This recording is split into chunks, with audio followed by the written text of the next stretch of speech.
Welcome to Module G, Activity Sequencing and Choice. You have Sherry, Alexis, and Kim here with me, and we're going to be presenting the slides to you in Module G, which is basically Module 7 of Classroom Management. So you can see the opening slide. We're going to go to the next slide. At the end of this session, you will be able to explain to others the power of positive and proactive strategies in establishing an effective classroom learning environment, as well as selectively use activity sequencing and choice as needed to maintain student engagement. In our next slide, we'd like to thank Dr. Tim Lewis for all of his work and everything that he's given to the state of Ohio. There is a high degree of alignment between PBIS and curriculum and training modules historically outlined by a CSEPL, Center on the Social and Emotional Foundations for Early Learning. So, activity sequencing and choice, that's our topic for this particular YouTube video. When you look at slide 5, what you see there is all of the modules for classroom management. We are on the next to last one. So, activity sequencing and choice. The other effective classroom practices have addressed increasing instructional time and student engagement time. However, the element of personal motivation or I just don't want to do the task may not be sufficiently addressed through the earlier engagement strategies and can be an issue for some students. For those students who cannot do the assigned academic work but do not choose to do it, activity sequencing and choice strategies may be helpful. When we realize the element of students wanting to do tasks, the principle of empowering those students can effectively be used and classroom antecedents modified to impact student motivation. Researchers have found that students are more likely to engage with tasks and be less likely to misbehave when they perceive the assignment as doable and they are provided choices regarding their assignments. Activity sequencing and choice are promising tools to increase student engagement and personal motivation. Activity sequencing is thinking about and altering the manner in which instructional tasks, activities, or requests are ordered in such a way that promotes learning and encourages appropriate behavior. Offering choice is providing options in activities such as the type, the order, the materials, who's doing what, where, and when they occur. So let's keep those definitions in mind as we go to slide 8. Effective educators know that it's important to consider how the daily activities are sequenced. Teachers often choose what subjects occur in certain times in the day, at certain times in the day to ensure student attentiveness. Research shows that even within subject matter, there are a variety of ways to sequence content, promote learning, and appropriate behavior. Interspersing easier tasks among more difficult tasks and using simple instructions to precede more difficult instructions or behavior momentum are two strategies that have demonstrated increased student willingness to do the task or task engagement.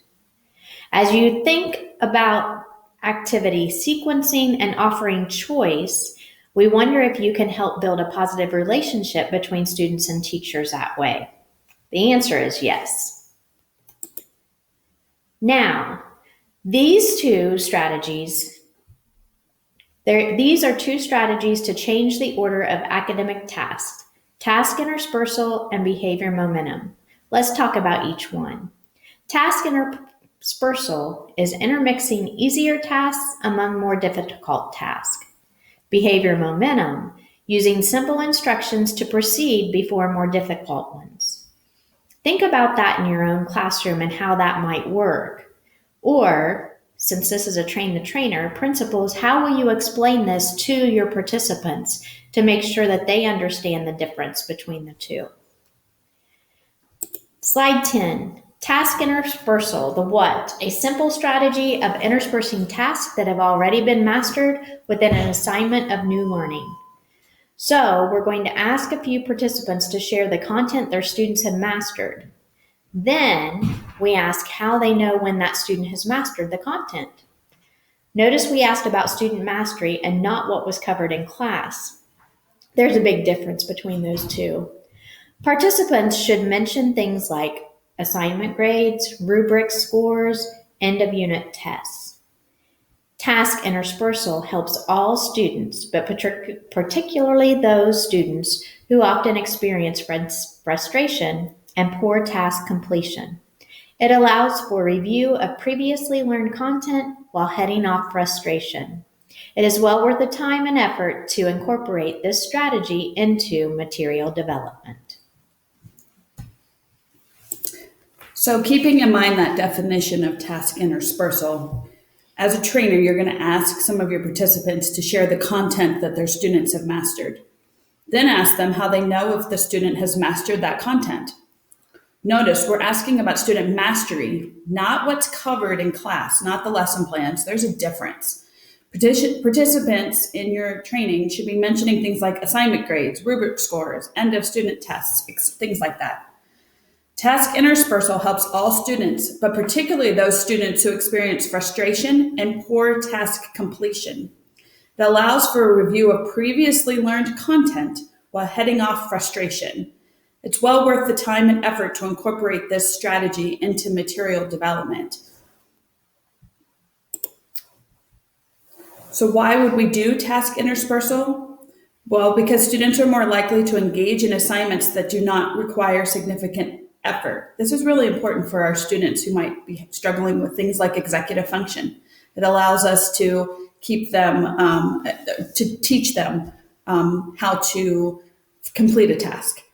For students who are becoming frustrated with work as perceived as difficult, requiring a slow pace, more thought, or effort. It can promote greater confidence and motivation to both begin and finish an activity. Can positively impact overall perception of the assignment. And it can allow for review of previously learned content while heading off frustration. So on this next slide, what you'll do is you'll provide this example of task interspersal to your participants.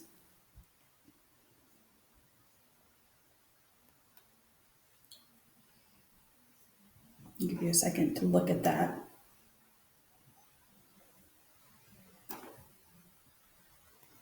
And then when you move on to slide 14, you'll be able to, again, reinforce how task interspersal would work in the classroom by looking at the YouTube video that's included down in the trainer notes.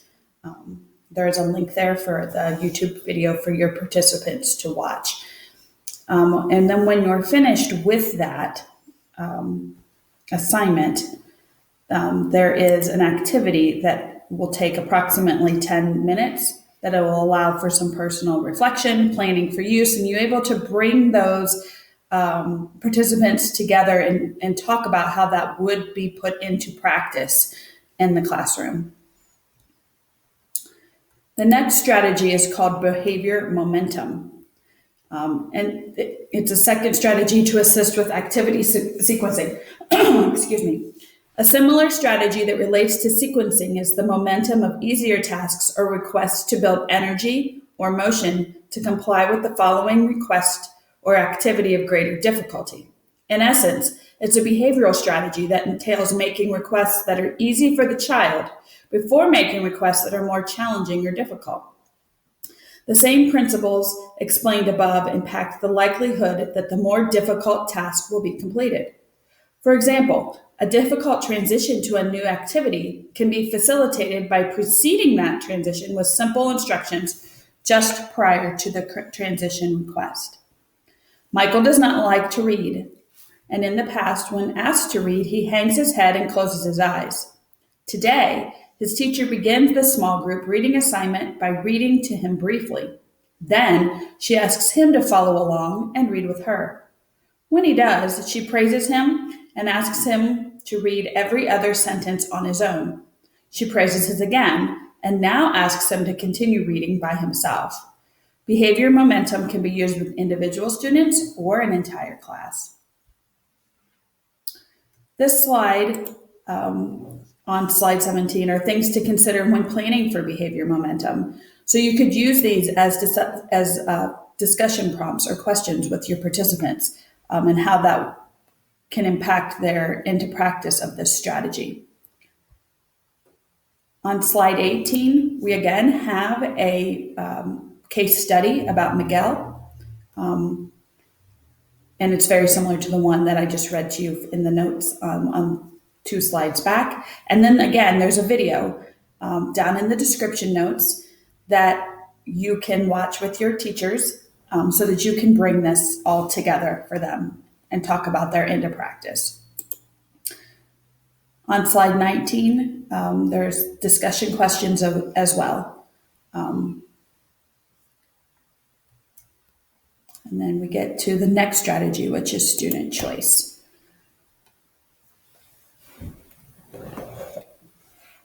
So another tool to use to increase student engagement and personal motivation is providing choice. While all lessons or activities do not need to incorporate choices, using choice when it does not negatively impact the outcomes they're learning will have broad impact and therefore make it an opportune situation. As with other practices and strategies introduced in this session, choice can be used class-wide or with individual students. Choice has frequently been used with individual at-risk students who are provided choice on the sequence of their work for the day. It is also commonly used with a student that has multiple unfinished tasks. In these situations, offering choice on which task to do first will sometimes be empowering to students and increase the likelihood that work will be completed.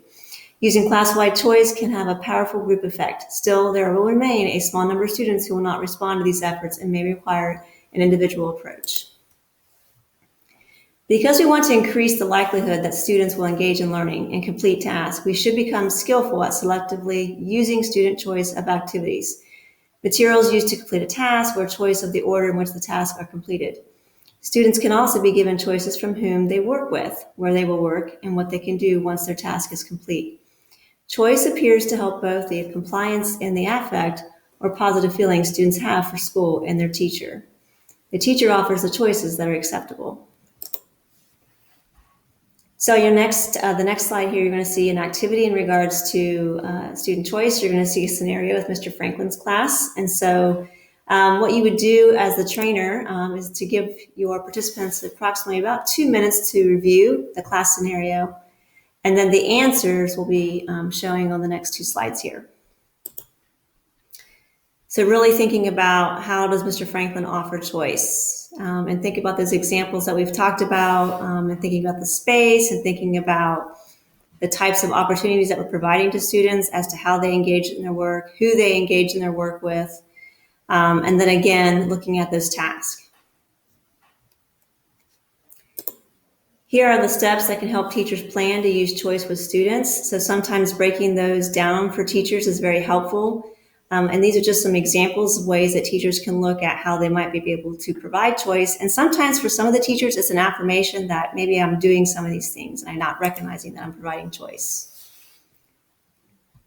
And then the next slide is a discussion. So allow about approximately 5 minutes as a trainer for this discussion to take place. And maybe you might even ask for a couple of the smaller groups to maybe share out some of their thinking or discussions.